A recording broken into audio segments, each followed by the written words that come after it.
are currently near Dal Lake, Srinagar, Kashmir. A lot has changed in the last few years since the abrogation of Article 370. There aren't any sudden threats to life, no day and night curfews.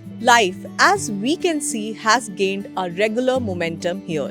Recently, the first ever Formula 4 car show also took place on the banks of Dal Lake, Srinagar. And most importantly, PM Modi visited the valley very recently in the month of March 2024 itself. Hello everyone, this is Avantika Kansal and you are watching New India Junction. Well, let us hear it from the people here to understand it better.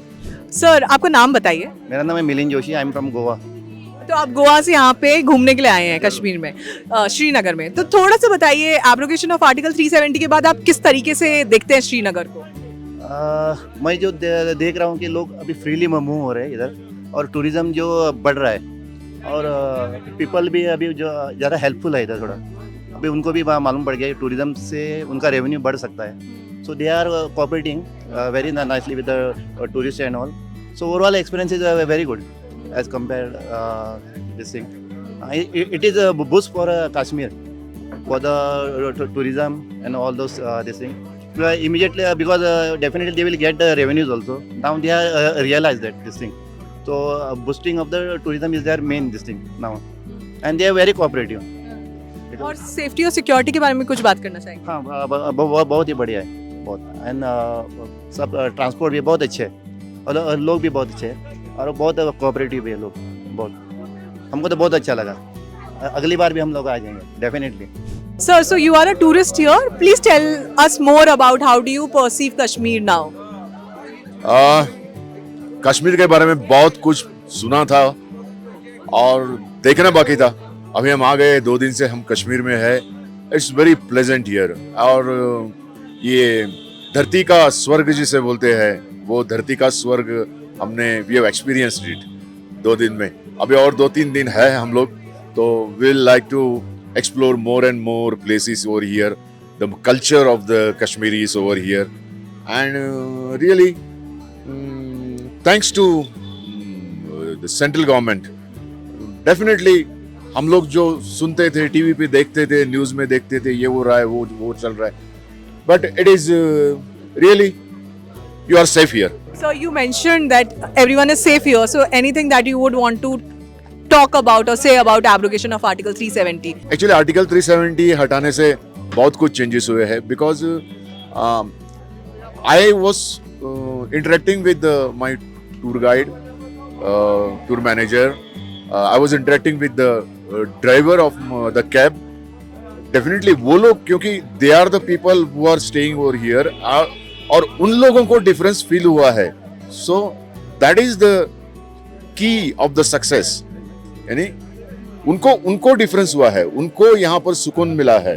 हाँ, local लोगों को that is more important. We are tourist. हम लोग क्या 4 दिन के लिए आएंगे, चले जाएंगे वापस. सर, आपका नाम? रुपेश वालावलीकर, गोवा. अच्छा, आप गोवा से हैं. तो थोड़ा सा हमें ये बताइए कि अभी you have come as a tourist from Goa. How do you perceive Kashmir now that article 370 is abrogated? How do you see कि लोकल सिचुएशन कैसी है यहाँ पे, या टूरिज्म कैसा है? One thing what I have noticed is the people and friends were gone earlier. So that time the lighting was not so good. Now lighting is good, and as far as the tourism is concerned, the people are very cooperative. So and we have reached at the correct time in March. So right now everywhere snow is also there. So we are very excited.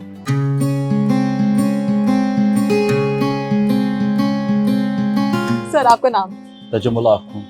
और आप यहीं के रहने वाले हैं? जी, श्रीनगर से रहता हूं. तो थोड़ा सा हमें बताएंगे अभी रिसेंट हालात के बारे में कि कैसा है यहाँ पे सब कुछ? कश्मीर में बहुत सही चल रहा है अभी. मतलब इस साल थोड़ी सी प्रॉब्लम हुई थी मौसम के हिसाब से, लेकिन बाकी कोई हालत वाला जहाँ पे बराबर बिल्कुल ठीक है. हम लोगों से मतलब एज अ रिक्वेस्ट मानिए, या हम उनको एक सजेशन देते हैं, आप कश्मीर आइए, क्योंकि यहाँ पे हालात बिल्कुल ठीक है, एक्सपेक्टेड है. जैसी लग रही है बाहर वालों को, कभी लगती है इनको यहाँ पे खराब वराब है, वैसी कोई बात नहीं. यहाँ पे हालात बिल्कुल नॉर्मल है. तो पहले एक टाइम था जब यहाँ पे कर्फ्यू भी होते थे, सडनली हो जाते थे, जो हमने सुना है कि यहाँ पे कर्फ्यू होते थे, स्टोन पेल्टिंग, ये सब. तो ये पहले होता था और अब नहीं हो रहा है, ऐसा है? वो बहुत कम हो चुका है क्योंकि अब लोग जो तरक्की की तरफ बढ़ रहे हैं, डेवलपमेंट की तरफ बढ़ रहे हैं, इसलिए वो बहुत कम हो चुका है। अभी रिसेंटली डल लेक पे कार रेस फॉर्मूला 4 का भी हुआ था, उसके बारे में कुछ पता है आपको? जो event हुआ था? जी देखा हमने, वो भी बहुत उससे डेवलपमेंट होगी यहाँ पे बहुत ज्यादा। उससे पहले यहाँ पे ये पीएम भी आए थे, उन्होंने बहुत सारी PM आए चीजें थे। दी थी। Team NIJ also traveled to JNK Lakhanpur Toll Plaza, whose operations ceased on 31st December 2019 post abrogation of Article 370. Prior that, excise tax was charged at the Lakhanpur Toll Plaza on all the goods and products entering Jammu and Kashmir. Well, we are currently in Jammu near the old Lakhanpur Toll Plaza, which is not functional anymore. So we have few truck drivers with us.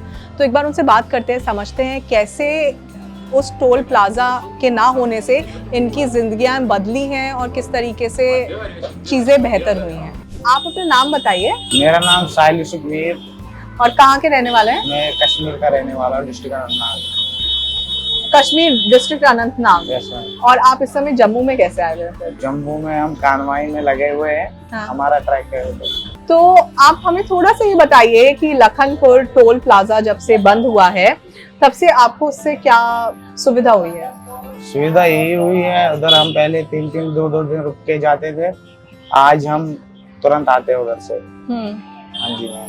तो ये 3 दिन रुकते थे आप एक toll plaza पे, क्यों रुकते थे, किस वजह से रुकते थे, क्या प्रोसेस था उस समय? उधर गाड़ियों का चेक भी लगता था। उधर हमारी गाड़ी 3 दिन 4 दिन में पास हो जाती थी। मतलब कंपनी पे पास करनी पड़ती थी गाड़ियां हमारी, वो 3 दिन में भी हो सकती थी, 4 दिन में भी हो सकती थी, एक बार 10 दिन भी लगते थे। 10 दिन भी लगते थे? हाँ। बट ऐसे क्या कंपनी को पास करनी पड़ती थी, मतलब क्या चेकिंग हो रही होती थी वहाँ पे? ये चेकिंग कुछ नहीं हो रही थी, उधर टैक्स लगता था, पहले उधर ही टैक्स लगता था, पहले लखनपुर में लगता था टैक्स।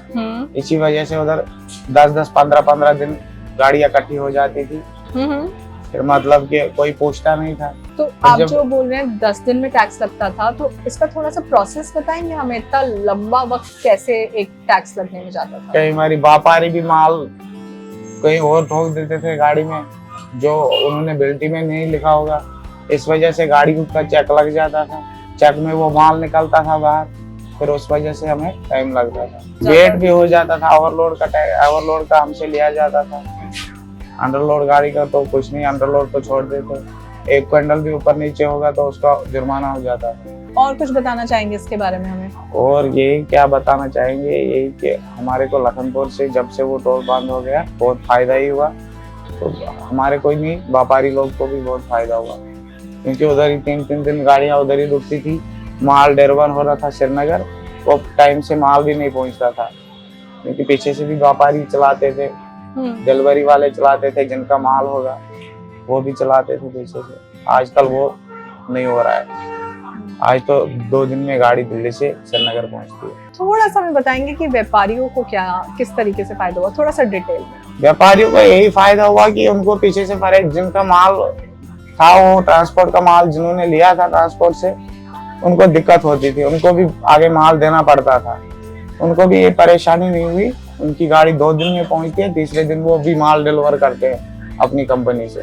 जब 3 दिन गाड़ी इधर लखनपुर में रुकती थी, वो तो परेशान हो जाते थे, और पीछे डिलीवरी वाले भी परेशान, उनको भी, वो तो होम डिलीवरी का कोई माल होता था, वो भी पहुंचना था अपनी जगह पे, वो टाइम पे नहीं पहुंचता था, तो दिक्कत वही हो रही थी।